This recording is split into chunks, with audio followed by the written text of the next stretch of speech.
Still 2 days away from the start of the Stanley Cup Final on a Saturday night in Sunrise, Florida, between the Florida Panthers and the Edmonton Oilers. Joining us now live right here on this Thursday, 48 hours out from the NHL, it is Pete Jensen. Pete, as always, we appreciate the time as we get ever so closer to the start of the Cup Final on Saturday. Where's your excitement level at the moment? Yeah, it's great. A great matchup, really, on paper. The offense of Edmonton, the vaunted power play of Edmonton against a defensive possession-savvy team led by Alexander Barkov, who is the Selke Trophy winner this season as top defensive forward. Gus Forsling has been a beast on his own end and chipping in points, too. Those are like the shutdown crew. They just shut down the Rangers. They shut down the Rangers power play. They're going to look to do it again here and avenge losing in the Cup Final last year to Vegas. So as we get ready for this Stanley Cup Final on a Saturday night in Sunrise, Pete, we have the Florida Panthers back into the Cup Final for the second consecutive year. The Edmonton Oilers here for the first time in nearly 2 decades. Their last trip, 2006. As you look back on how this Stanley Cup postseason has played out, on how the entirety of the National Hockey League season has got us to this point, how likely did you see it at any point throughout this run that we would have Edmonton versus Florida with a Stanley Cup at stake?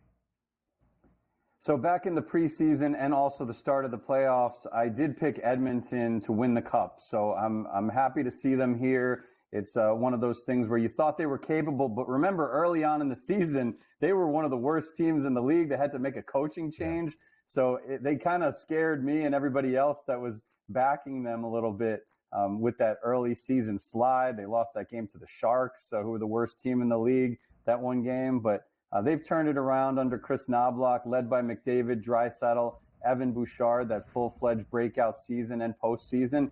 So long story short, I'm not surprised to see Edmonton here at the end of the day. But Florida, I was a little lower on in the preseason.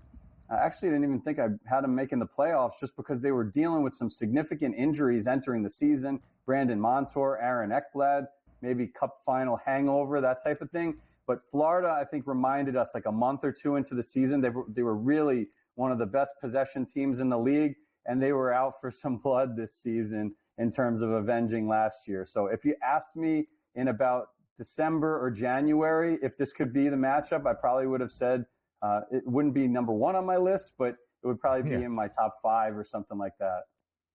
Pete, let's take a look at the tail of the tape here between the two teams. No surprise here. Obviously, you're going to have a good record if you advance to the Stanley Cup Finals. 12-5 for the Panthers, 12-6 for the Oilers. And also, no surprises here. Guess which team scored more goals here in the playoffs? It's been the Edmonton Oilers, 63-55 over the Panthers. But also in the same exchange, which team stopped more pucks? It was the Florida Panthers, only giving up 39 goals to the Edmonton Oilers, 47. When we look at this matchup style, who do you think it benefits? Are we getting a more offensive series, which means the Edmonton Oilers will carry that, or more defensive series from the Florida Panthers? If it gets higher scoring, that'll certainly benefit the Edmonton Oilers. I'm curious to see how both teams react in game one. I tend to lean toward the fact that Florida has had a tougher road.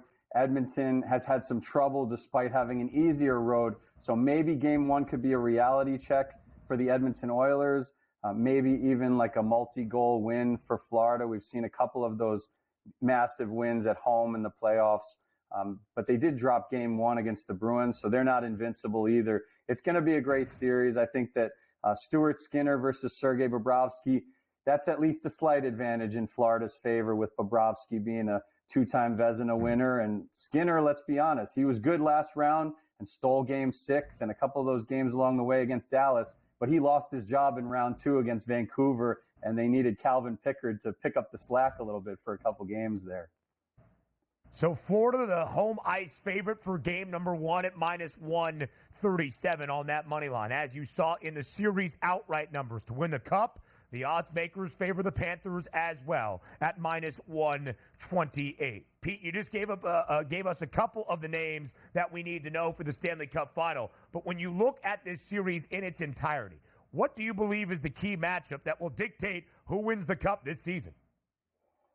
I think it's got to be the center matchups because McDavid and Draisaitl have been the 2 best players in the NHL scoring-wise for at least 5 seasons now, fantasy or reality. They also both always get it done in the playoffs, win or lose. Sometimes they're leading a round, or they're leading the playoffs after 2 rounds when other guys haven't caught up to them after 3 or 4 rounds. So that's what we've seen in recent years. If Barkov, the top defensive forward in the league this year, can contain McDavid or Draisaitl, and then Sam Bennett, who has been explosive this postseason, he's a physical force and plays on the same line as Matthew Tkachuk, who's another grinder who can score. If that Tkachuk-Bennett line can impose its will on either Draisaitl or McDavid or cancel them out, that'll be enough for me. I would expect Draisaitl and McDavid to have big series, point per game or better, but anything less than that, I don't think Edmonton can win this thing. As a fan's approach to, we always like more hockey. It's why we get excited for overtime, free hockey here. If we're looking at the series prices, games 4, 5, 6, and 7, and the length of it here, the favorite for the series to end actually is listed in game 7 at a plus 194 price. If we're being honest about the series itself, is this an extended series for you, Pete, or could it be a quicker series than maybe many anticipated?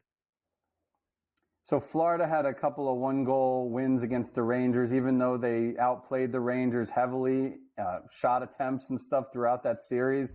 They were still close games. So my pick was Florida in 6. I wouldn't be surprised at all to see it be Florida in 5. I don't think it's going to be a sweep either way. I would expect Edmonton to win one of those and grind out one of those 2 home games that they're going to get, games 3 or 4 or 6. So my pick would be 6, but I think that Florida, over the course of this series, will probably put the clamps down and claw their way to a championship. So that's why I got Florida. Despite picking Edmonton in the preseason, I've seen a lot here in the postseason, and I just like so much more of what I've seen from the Panthers. I mean, even Game 6 for Edmonton against Dallas, they only had 10 shots on goal, and they somehow won that game. That's a great story for them, but can that really continue? I don't think so.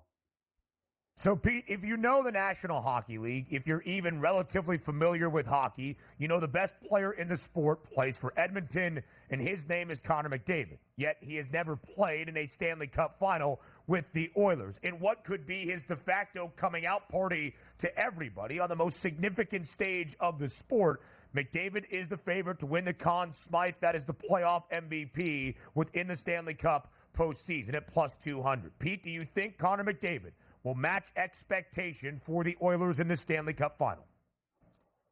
I think he will, win or lose. He was dealing with an injury at the tail end of the regular season, but as we saw over the course of the playoffs, he's leading the NHL in playoff scoring this year. But even in Game 6, he had that crazy dangle. That's McDavid-esque, right? That's the generational talent that we've known all through the years with that game-opening goal in Game 6. So, yeah, it wouldn't be. I know you can get good odds on him to score the game-opening goal in Game 1 or to have a multi-goal game. I think it's the same number on FanDuel. So either of those could happen easily, and you're getting double-digit odds type thing on that. So I really like those plays. Both things are certainly possible with a talent like him.